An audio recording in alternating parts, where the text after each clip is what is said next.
Hey Puzzle Pals, it's Sarah of Sarah Does Puzzles, and I just got back from the World Jigsaw Puzzling Championship in Valladolid, Spain. Some of you might be wondering, how do you make jigsaw puzzles competitive? You get a bunch of people in a room together, give them all the same puzzle, and whoever can finish it fastest is gonna be the winner. I've been competing in jigsaw puzzle contests for over 10 years, but this was my first time being able to go to the World Championship. Team USA had a long journey to get to Spain. First, we all took flights into Madrid and then took a train about 2 hours north to Valladolid. Once we got to Valladolid, we had a little bit of time before the competitions to explore. Our Airbnb had a beautiful rooftop deck, and the whole city was filled with beautiful historic buildings. Before the opening ceremonies, Team USA got together to get to know each other and meet the puzzlers that we hadn't met at previous competitions. We took some amazing group photos in front of the Valladolid sign, and then we walked on over to the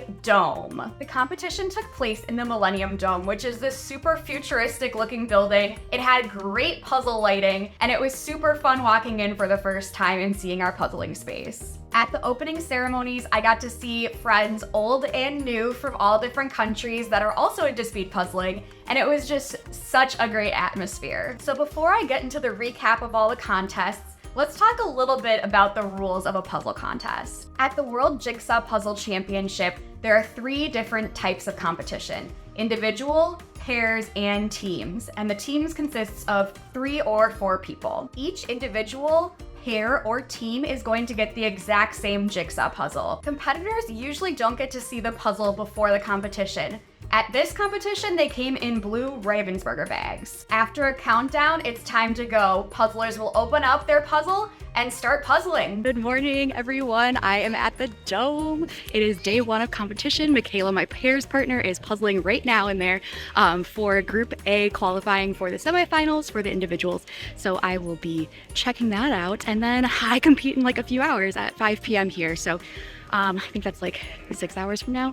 So I better get ready. I'm really nervous, but really excited, and stay tuned. During the first day of competition, we had our qualifying rounds for individuals. So there were 6 different groups of about 93 puzzlers each, and only 60 people from each of those groups would get to go on to the next round. So each of the 6 groups got a different puzzle, ranging from landscape photography to this modern pop art New York scene. It may seem a little unfair that each group is having a different puzzle, but you're only being compared to the people that are in your heat. Having different puzzles for all of the heats also prevents people from later heats going into the first one and seeing what the puzzle is and kind of coming up with a strategy, or maybe even trying to find it and practice before their turn. The puzzles used for the qualifying rounds are ones that have already been released, so people may or may not have used them for practice or have seen them before. If you have done the puzzle before, it definitely can give you an advantage. My heat's puzzle was a cityscape featuring the Leaning Tower of Pisa. I had never seen this puzzle before, but all of the people that placed in front of me had done it for practice, so I am feeling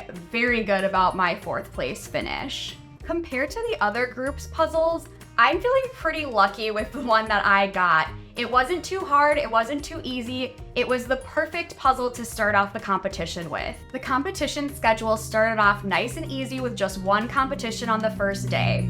But when we got to the second day, we had pairs competition and individuals competitions. The pairs competition started bright and early that morning, and we were really nervous and excited. My pairs partner, Michaela, and I have been puzzling together for years. We met in Duluth, Minnesota at a competition and have been friends ever since. So Michaela and I are at the pairs competition qualifying rounds. I think only 30 teams go through from this to the finals.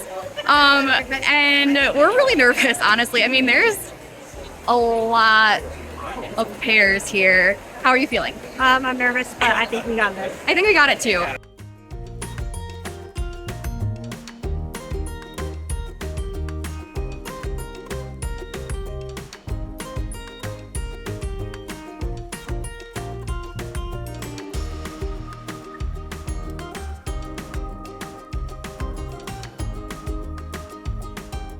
Okay, so we just finished the puzzle, and here it is. It was pretty hard, but I got 2nd place in our division. So I'm first American, and we are now on to the Yeah. Michaela and I were thrilled with this image because we both are really good at doing busy puzzles. This one had a lot of detail going on, and it was a little bit muddy, meaning that the colors kind of swirled into each other a little bit and there weren't a lot of clean lines. I think this definitely put us at an advantage. One of Michaela and I's tricks to puzzling fast is at some point we will both go onto the same side of the table. A lot of pairs stay across from each other, so one person is always going to be looking at that puzzle upside down. One of our favorite things to do between competitions was try to guess what the puzzle was going to be. As the bags containing the puzzles were getting put on the tables, we saw that the box shape was a little bit different than our normal Ravensburger puzzle. It was a square, which means that the puzzle inside the box is actually going to be circular. Immediately, we knew it was going to have to be one of Ravensburger's circle of color designs, which are these really beautiful gradient puzzles, and we were all super excited for it. Worlds has never used a circular puzzle before, so it was totally a new concept and kind of a little bit of a curveball. Okay, let's see what it is. Ah, it is a circle and it's a Pokeball. I had kind of been dreading the individual qualifying rounds because I knew that in my group, I was going to have to go up against Alejandro. He is the reigning champion from 2022, and he is one of the fastest puzzlers I've ever seen in my life. When I opened my bag and saw the Oceans puzzle, I knew this was going to be my chance to beat the world champion. I immediately got in the groove and started sorting my pieces, putting things together, and as I was getting towards the end, I heard Alejandro say he was done. Alejandro finishing first really gave me that extra adrenaline and pumped me up to get that second place win. And 2 minutes and 29 seconds later, I got it. I had done the Oceans puzzle before going to Worlds, and I improved my time by 8 minutes and 13 seconds, which is like 1/5 of my time. Michaela finished 13th in her heat, and we were both moving on to the individual finals the next day. Saturday was the biggest and most stressful competition day. It started off with the teams semifinals, where teams of 4 would put together 2 1,000-piece puzzles back to back with no break. And then we were moving on to the individual finals, where we would put together a 500-piece puzzle by ourselves. And then after that, we had the pairs final, where we also had to put together a 1,000-piece puzzle with our pair. And this was all taking place during one day. So I was doing 3,500 pieces in about 8 hours. I was so excited to start my day off puzzling with my team.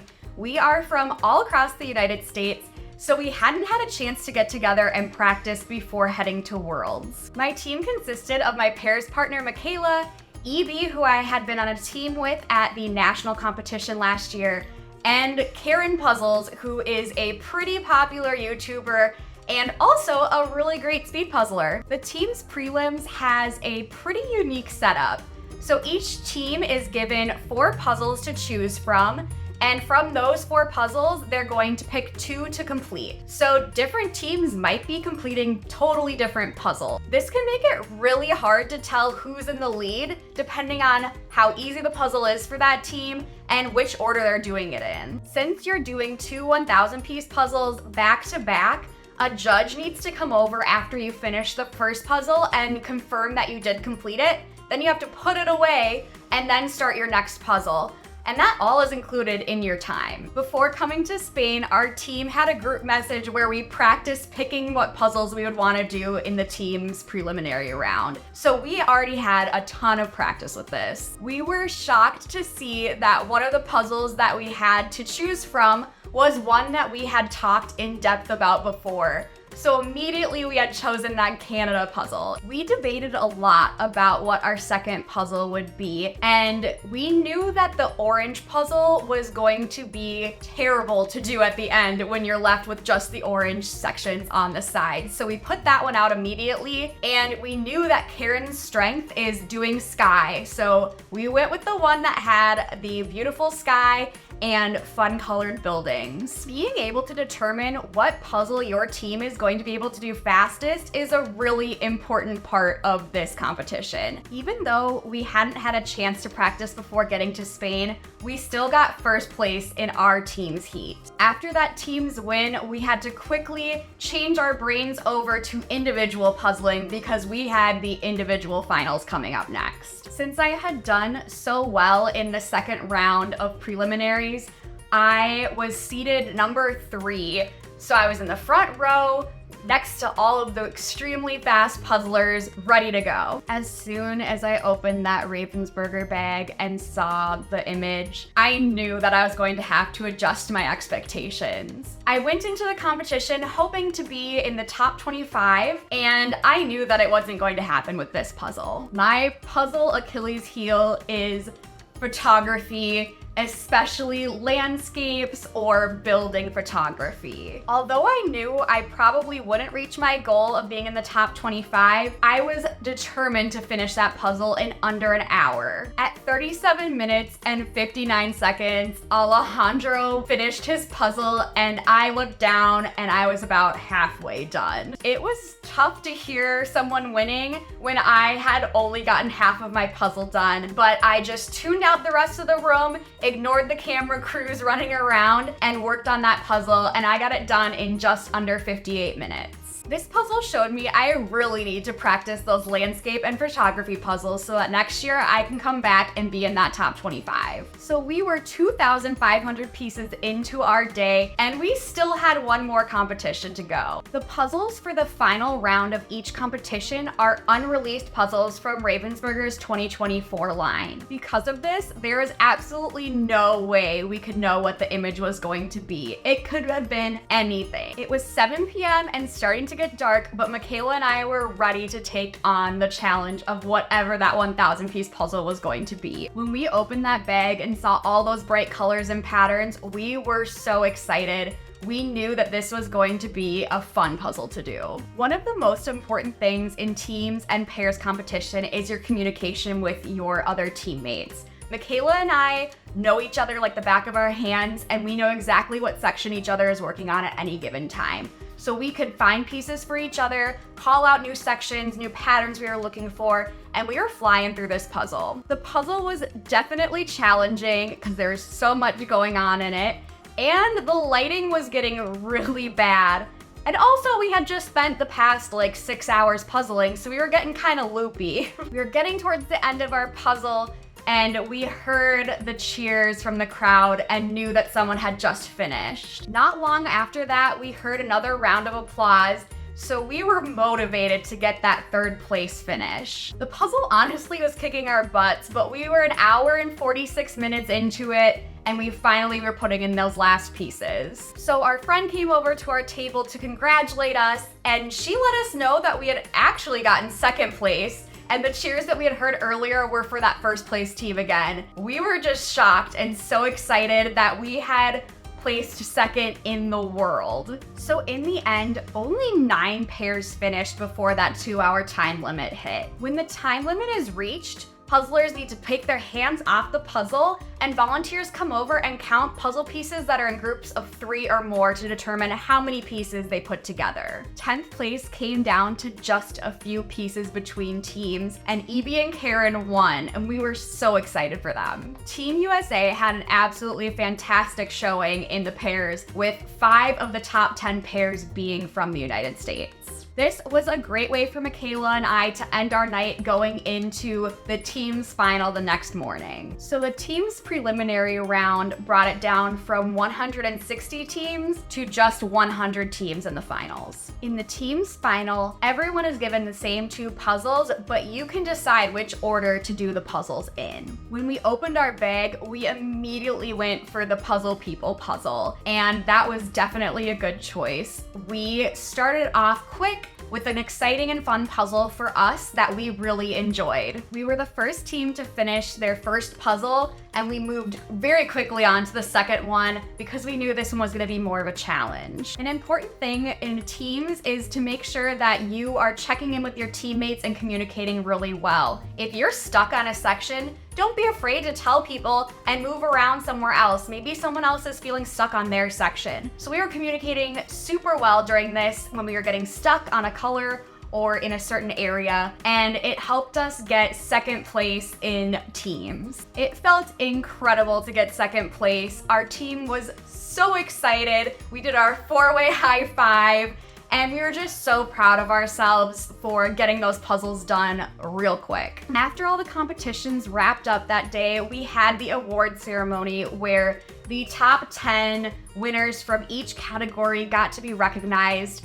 And it just felt so awesome getting to go up there twice and receiving trophies with some of my favorite people. I think something really special about speed puzzling is that it's a competition, but you also are really excited when other people finish their puzzle. Everyone is so supportive of each other, and it was so wonderful to hear the screams and cheers erupt from the crowd every time that someone finished, whether it was a person from their home country or not. Speed puzzling is such an inclusive sport. There are over 50 different countries represented here, and people from ages 8 all the way up into their 70s were competing. So it really is a sport for everyone. And the best part about speed puzzling is you don't have to be fast to have fun. We all know that feeling of putting in the last piece, that dopamine rush, that feeling of accomplishment, and you can get that whether you finish the puzzle in 30 minutes or 3 hours. You don't even have to go to a competition to participate.